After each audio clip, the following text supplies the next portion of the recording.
Welcome साथियों। आज मैं आपको बताऊंगा भारतीय संविधान का पहला चैप्टर, भारतीय संविधान का विकास। कि भारतीय संविधान का विकास होता कैसे है, कहां से शुरू होता है भारतीय संविधान का विकास। ठीक है, आपको पता है कि अंग्रेज जो भारत आए थे, ईस्ट इंडिया कंपनी जो भारत आई थी, वो भारत में व्यापार करने आई थी। किस लिए आई थी? तो भारत में व्यापार करने आई थी, लेकिन धीरे धीरे इसने अधिकार कर लिया और करीबन 200 वर्षों तक भारत पर शासन किया। तो आज उसी के बारे में जानेंगे कि अंग्रेजों ने या ईस्ट इंडिया कंपनी ने या ब्रिटेन की महारानी के द्वारा भारतीय संविधान का विकास कैसे किया गया। तो आइए शुरू करते हैं आज का टॉपिक हमारा, भारतीय संविधान का विकास। साथियों ध्यान से सुनना और साथ साथ नोट करना, आपको अभी जस्ट याद सारा कुछ हो जाएगा जो भी मैं बताऊंगा आपको। तो ये पहला टॉपिक हमारा है, संविधान से भारतीय संविधान का विकास। तो आइए शुरू करते हैं।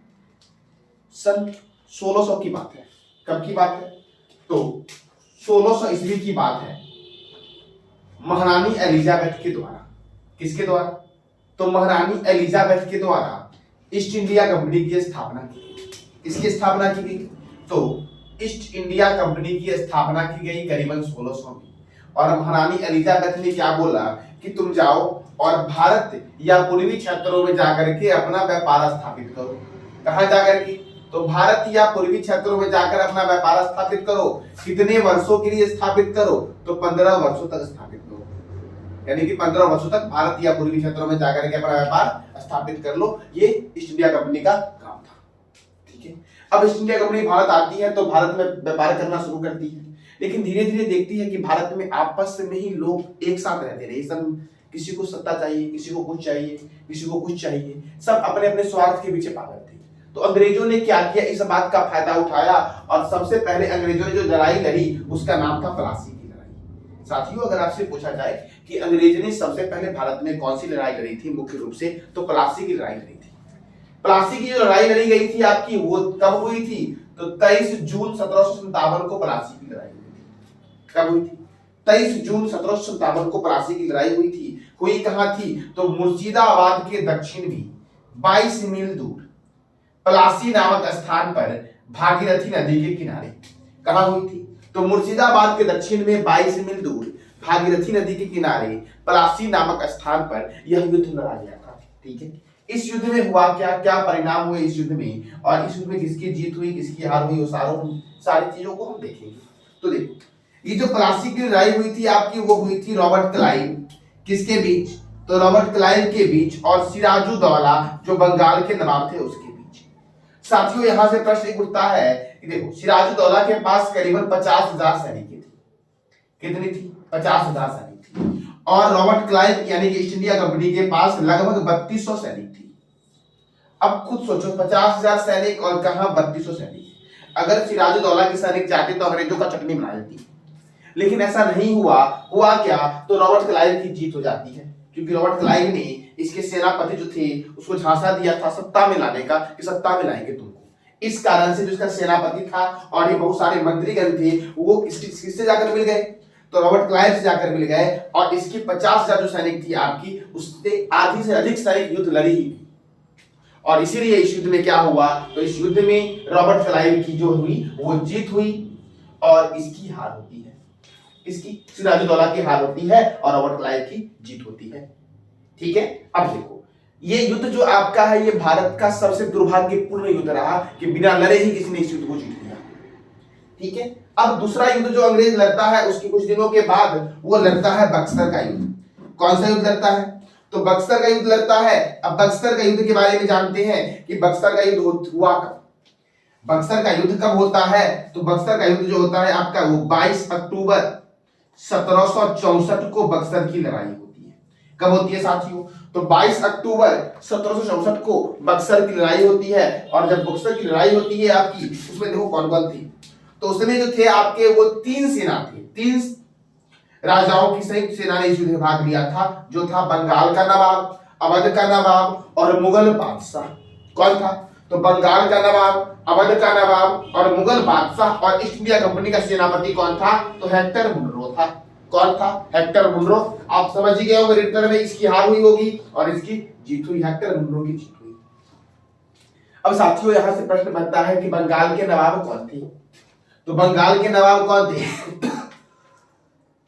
तो बंगाल के नवाब थे आपके मीर कासिम। बंगाल के नवाब कौन थे? तो बंगाल के नवाब थे मीर कासिम। अवध के नवाब कौन थे? तो अवध के नवाब थे सुजाऊ दौला। और मुगल बादशाह कौन थे? तो शाह आलम द्वितीय। शाह आलम द्वितीय ये थे मुगल बादशाह।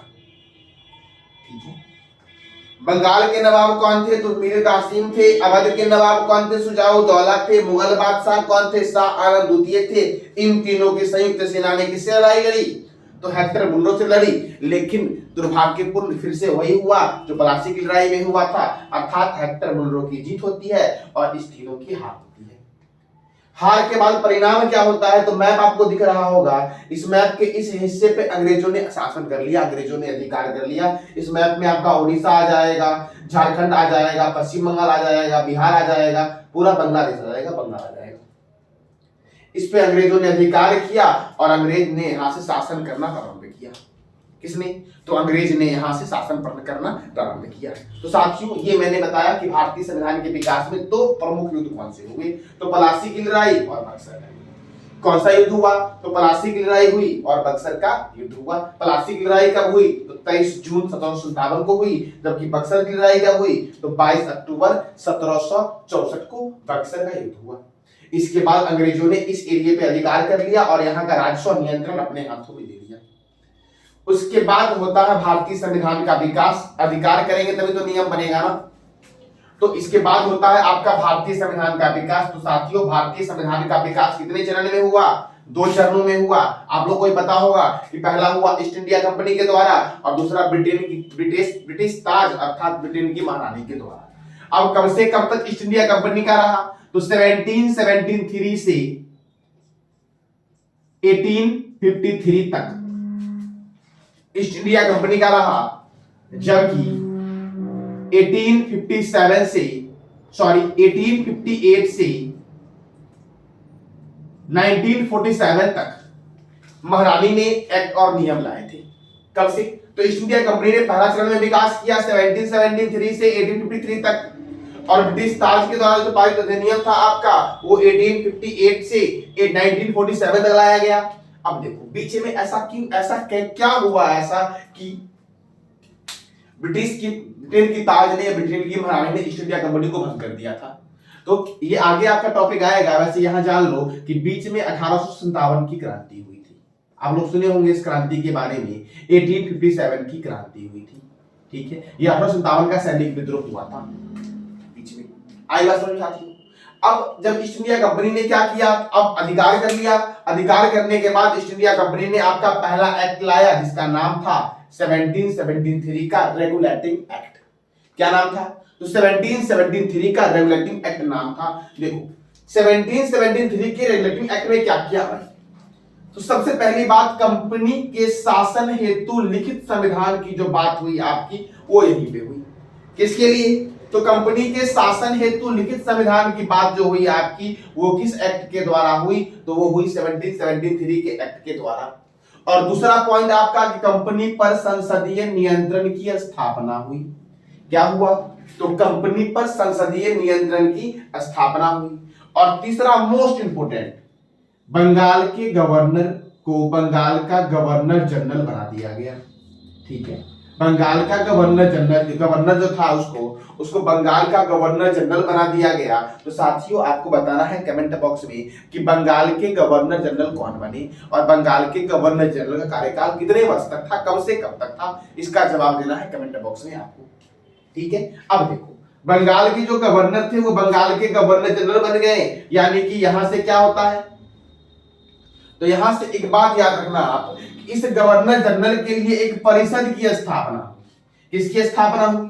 एक परिषद की स्थापना हुई और उस परिषद में कितने मेंबर थे? तो एक गवर्नर जनरल और 4 सदस्य, यानी कि कुल मेंबर जो थे उस परिषद में कितने थे?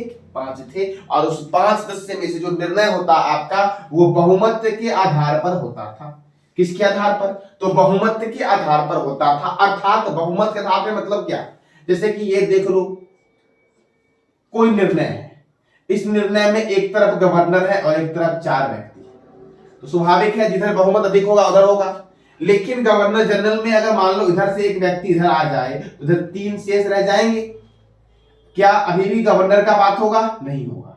तो एक व्यक्ति और आएंगे तो शेष कितने बचेंगे? 2 बचेंगे, यानी कि गवर्नर जनरल को अपनी किसी भी बात को पास कराने के लिए कम से कम 3 मेंबर चाहिए होता था, एक खुद और 2 अन्य। अधिक 5 आ जाए कोई प्रॉब्लम नहीं, लेकिन कम से कम 2 मेंबर चाहिए होता था 4 सदस्य में से, तब गवर्नर जनरल का कोई बात पास होता या कोई प्रस्ताव पास होता। ठीक है साथियों, तो ये था गवर्नर जनरल के बारे में। अब यहां से एक बात आप सोच रहे होंगे कि बंगाल के गवर्नर जनरल बन गए, यानी कि इसका मतलब होता क्या है? तो देखो 3 प्रेसिडेंसी थे आपके, कितने प्रेसिडेंसी थे? तो 3 प्रेसिडेंसी थे, पता होगा आप लोगों को, बंबई, मद्रास, कौन सा?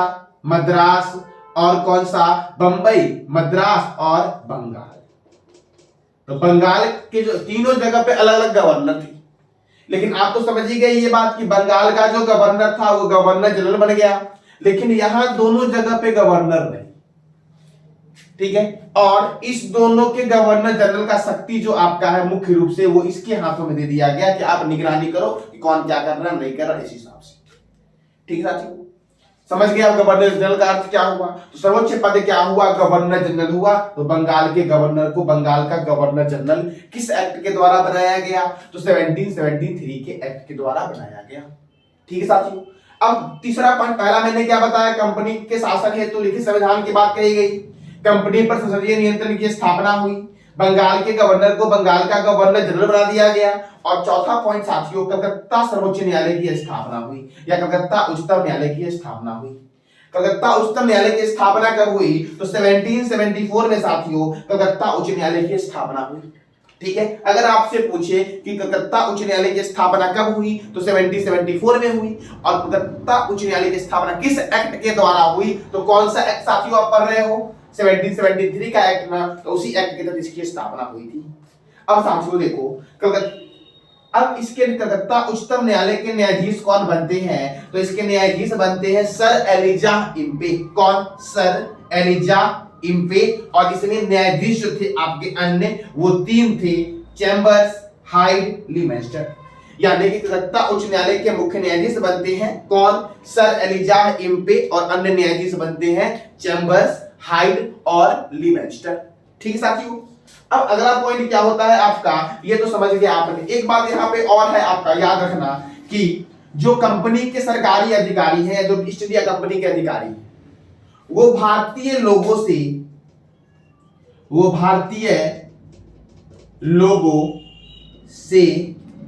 उपहार या रिश्वत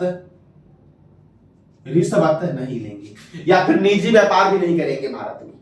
ठीक है, अपनी पूरी जिंदगी कंपनी को समर्पित कर देंगे जब तक यहां रहेंगे तब तक। यानी कि भारत के लोगों से ना तो उपहार लेंगे, ना तो रिश्वत लेंगे, और ना ही कोई निजी व्यापार, खुद का व्यापार करेंगे, बस कंपनी को समर्पित रहेंगे। ये किया गया किस एक्ट के द्वारा? 1773 के एक्ट के द्वारा। ठीक है साथियों, तो मैंने ये बताया आपको 1773 का एक्ट। एक और एक्ट है आपका, वो एक्ट क्यों आया था? तो इसमें जो कुछ रह गया कमी, उस कमी को ठीक करने के लिए लाया गया था। उसका नाम था एक्ट ऑफ सेटलमेंट 1781। क्या नाम था?